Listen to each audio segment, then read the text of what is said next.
এসে গেছি। আর বলিস না, তোর বাবা যা করে নন করছে, একটা চাবি খুলতে পারছে না। কখন থেকে আমার টয়লেট পেয়েছে। উফ বাবা, গাড়িটা ঝাঁকিয়ে কোমরের পুরো 12টা বাজিয়ে দিল। এই নে টিস্যু পেপারে করে তোর জন্য একটুখানি চিকেন পকোড়া নিয়ে এসেছি, খা। আর বলিস না, কোন জমের দক্ষিণে একটা ভিলা। বাবা গো, আমি গড় করে এসেছি। ওইদিকে যদি যাই, তোর বাবাই বেশি তাড়া দিচ্ছিল, তাড়াতাড়ি চলো। কখনো বরযাত্রী আসেনি জানিস। আমরা লোককে বলছি আমরা বরপক্ষ। কে চেনে আমরা বরপক্ষ? লোকে যে ঘাট ধাক্কা দিয়ে বের করে দেয়নি তাই অনেক। খাবার দাবার ভালোই ছিল, বলছিল তো নাকি কত 2000 টাকা প্লেট করেছে। কি জানি, মটন তো আমি ভাগে কিছু পাইনি। এখানে পিনটা খুলে দে তো। জানিস মানু, তোর পিঙ্কি দিদির ছেলে রে এতটি বড় হয়ে গেছে, আবার কত রকম ভাষাতে কথা বলছিল। তখন ওর মাকে জিজ্ঞাসা করতে বললো, ও নাকি ডুয়োলিঙ্গো বলে একটা অ্যাপ আছে, সেখান থেকে খুব সহজে বাংলা থেকে কোরিয়ান, চাইনিজ, জাপানিজ সব শিখে ফেলেছে, তাও একদম গেমের মতন করে।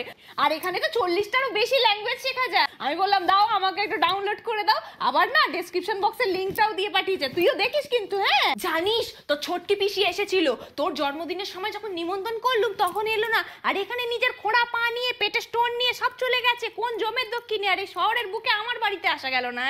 জেঠির তো আমার গলার এই হাড়টা দেখে চোখ একেবারে চড়ক গাছ হয়ে গেছে। সারা বিয়ে বাড়িতে মুখটা একেবারে বিরিয়ানির হাঁড়ির মতন করে বসেছিল জানিস। বলে যখন অপারেশন হলো তখন তো একবারও দেখতে এলে না। ভাবতে পারছিস, যখন অপারেশনের বেডে নিয়ে যাচ্ছে আমি তো বাইরে দাঁড়িয়েছিলাম, ও তো অজ্ঞান, বুঝবে কি করে? আর বলছে আমি যাইনি। তোর বাবাও তো মুখে একেবারে কোনো পেটে বসে থাকে, কিচ্ছু বলেনি। নাই বলো কি, আমি কি লোকের কাছে ভালো হওয়ার জন্য গেছি? বিয়ে বাড়ি গেছি খেয়েছি। সারা বিয়ে বাড়িতে সবাই আমায় জিজ্ঞেস করেছে মেয়ে আসেনি কেন। কি আর বলবো, মেয়ে কেন আসেনি? মেয়ের পাখনা গজিয়েছে। ভালো শাড়িটা ওখানে পরে গেছি, যা গরম আমার হয়েছে, এসি নেই জানিস। এই তোর বাবা কোথায় গেল রে? উফ, এই সায়ার দড়িটা যা টাইট হয়ে গেছে না। ভুল করে দুটো ফিশ ফ্রাই খেয়েছিলাম, সেটারই এখন অব্দি ঠেকুর দিয়ে চলেছে, এখন অব্দি। ভাব, কত করে বললাম আমি যে একটু বেশি করে খেয়ে নাও। এখন এসেই তোমার খিদে পেয়ে গেছে।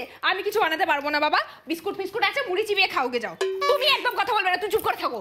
আমি একটু ঠোঁটে লাল লিপস্টিক দিয়ে গেছি বলে তোমার দিদি আমাকে কি বললো বলো? ভালোই তো ঠোঁট রং করতে শিখেছিস রে। এখন তো তুই বুড়ি থেকে ছুরি হবি। আমি বুড়ি, তাহলে ও কি? এটা বিছনার কি অবস্থা মানু? আমি সেজে গুজে চলে গেলাম, তুই একটু বিছনাটা ঠিক করে রাখবি না? এই রাত দুপুরে এসে আমি শাড়ি ছাড়বো না বিছনা ছাড়বো বল দেখি? খুব ভালো দেখতে ছিল না জানিস। একটা ফটো তুলেছি, তোর বাবাকে বললাম তুলতে, আমার পাশে দাঁড়িয়ে। এই দেখ তো। কোথায় ঝাপসা? আরে বাবা এই তো গোলাপি শাড়িটা আমি, আর এই পাশেরটা বউ। আরে জুম করে দেখ।